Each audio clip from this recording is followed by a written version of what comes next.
Assalamu alaikum everyone. I hope everyone is doing well. Today I shall be bringing you the owner's perspective of this Honda Civic RS.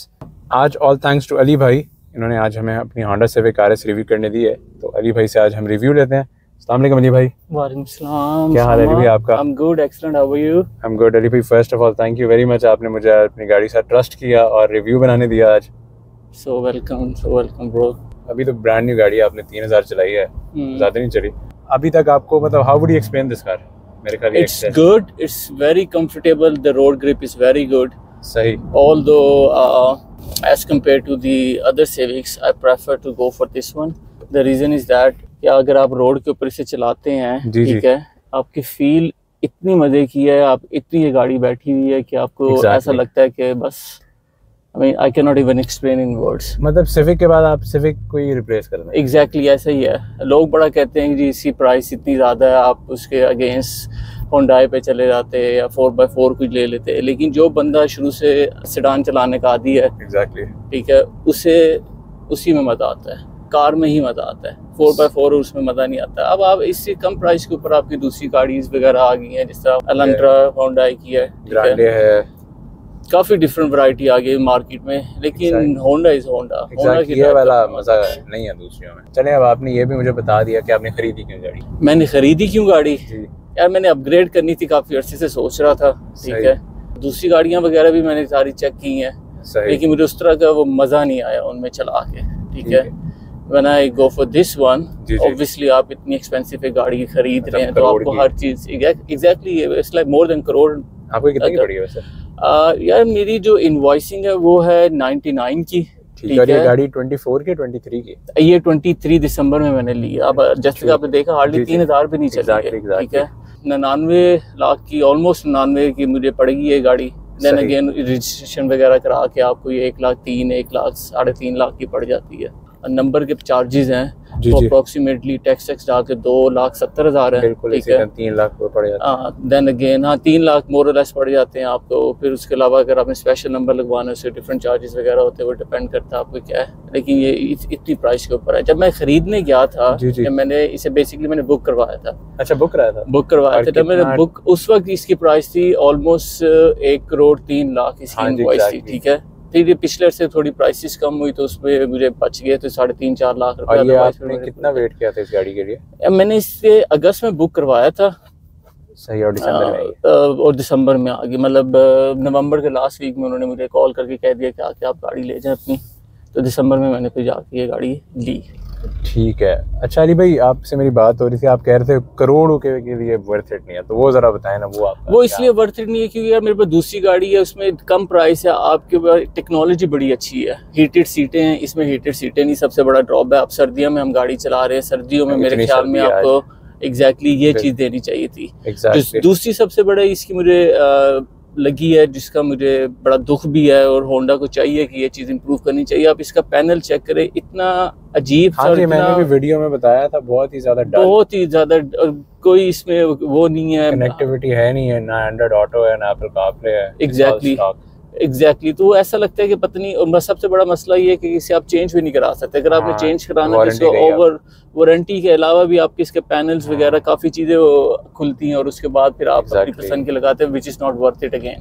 तो ये दो चीजें तो मुझे सबसे ज्यादा इसकी बुरी लगी है होंडा की, कि यार एटलीस्ट आप इतने पैसे दे रहे हैं तो आपको ये चीजें तो रिप्लेस करनी चाहिए ना, अपग्रेड करनी चाहिए ये चीजें। लेकिन देन अगेन होंडा बस पता नहीं क्या करता है।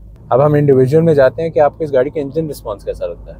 यार इट्स वेरी गुड। अगर मैंने विद इन सेकंड भी अगर मैंने इसे भगाना है या ओवरटेक करना है या इसे ओवरऑल, इसका बहुत अच्छा रिस्पांस है। इट्स लाइक के आपको हर चीज पता है और आपको बड़ा कॉन्फिडेंट है गाड़ी के ऊपर कि जी ये आपके हाथ से कहीं जाएगी नहीं। अच्छा, हाथ से आपने बात की, इसकी ब्रेकिंग कैसी है? ब्रेकें तो इसकी ऑसम है यार, मतलब कहीं भी पीछे से हिलेगी नहीं गाड़ी? नहीं।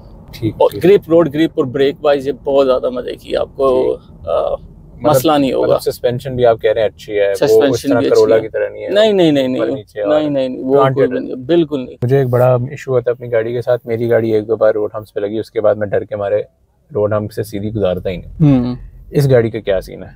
यार इस गाड़ी मुझे बहुत तंग करती है। इस गाड़ी का ये है कि अगर आप 5 बंदे बैठे हुए हैं ना, ठीक है, और आपने सीधा सीधा गुजारना है इसे, तो ये आराम से सुकून से गुजरती है। आपको जिगजैग करके बम्प्स के ऊपर से गुजारने की जरूरत नहीं है, आराम से इजीली आपकी ये गुजरती है, ठीक है। हाँ, ऑल दो अगर आपने हैवी बंदे बिठाए हैं तो ऑब्वियसली फॉर कॉशंस मैं भी इसी तरह करूँगा, जिगजैग करके गुजारूंगा, लेकिन मुझे आज तक इस तरह का मसला नहीं हुआ कि जी। मेरे ख्याल इसमें ये वजह है कि किसी 17 इंच अलॉयज थोड़ी गाड़ी ऊपर हो जाती है, जो 16 है उसमें थोड़ी गाड़ी नीचे होती है, ये भी होता है। इसकी एवरेज क्या है? 1.5 एवरेज इसकी अच्छी होनी चाहिए।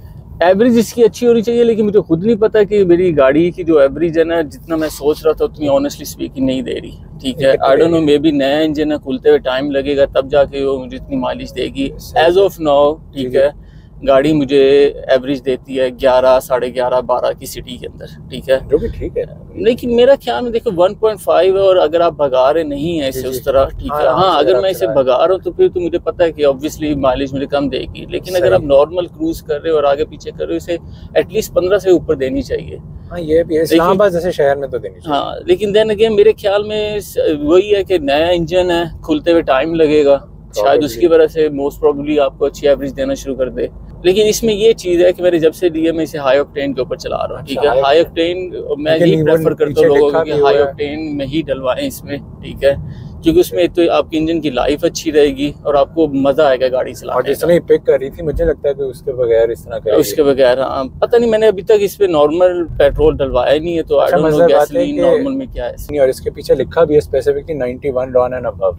एग्जैक्टली, उसके अलावा आपने सही से। अच्छा, अभी इसकी सीटों के बारे में आपका क्या ख्याल है? सीटें कंफर्टेबल हैं? सीटें कंफर्टेबल, वेरी कंफर्टेबल, ठीक है। फॉर एग्जांपल आपके पास वो फॉर्च्यूनर भी घर में है, तो उसकी तो सीटें तो कमर तोड़ यार, उसकी एग्जैक्टली ऐसे ही है, ठीक है। इसकी तो बेहतर है, इसकी बहुत बेहतर है। रीजन इसमें ये है कि आप थकते नहीं उसे चला के, आपने जितना मर्जी से चलाना है। इवन कि मैंने लॉन्ग ट्रिप मारा है, ठीक है, और मुझे इतना उसमें मजा आया उसे चलाने का कि आपको बता नहीं सकता। आप थकते नहीं हो इसके ऊपर। आप फॉर्च्यूनर के कंपेयर नहीं कर सकते, क्योंकि ऑब्वियसली वो सस्पेंशन नहीं है और वो मजा नहीं है उसका जो इसका मजा है। बूट कैपेसिटी अच्छी है यार, है तो बड़ी, लेकिन ऑनेस्टली इसमें अभी तक कुछ डाला नहीं, तो मैं कुछ कह नहीं सकता कि क्या क्या नहीं है। मुझे अब आप ये बताएं, इस गाड़ी में आपने मिसिंग फीचर्स बता दिए, तो ओवरऑल आपके कहते हैं यार वर्थ इट गाड़ी लेनी चाहिए या नहीं लेनी चाहिए? फॉर एग्जांपल अगर आप मुझे कहेंगे यार, सामने जैसे मैंने आपको बताया कि मैं सोच रहा हूँ अपनी गाड़ी से, आप मुझे क्या कहेंगे यार, मतलब is it the worth it? 20-30 lakh डालना वर्थ इट है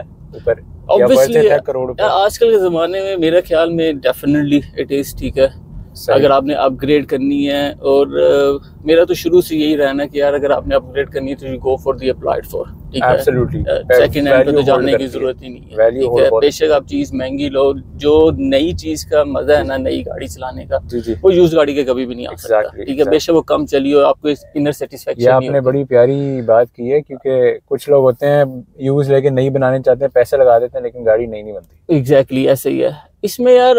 Usama, to be very honest ना, मेरा यहाँ तक ख्याल था कि अगर ये गाड़ी होती ना अप्रोक्सीमेटली 8 मिलियन या 8.5 मिलियन, ठीक है, इट्स वर्थ इट आजकल के ज़माने में, ठीक है। You are getting applied for car, you can drive for like 2 or 3 years। आप बड़ा मज़े से, आराम से, सुकून से एंजॉय कर सकते हो हर चीज़, ठीक है।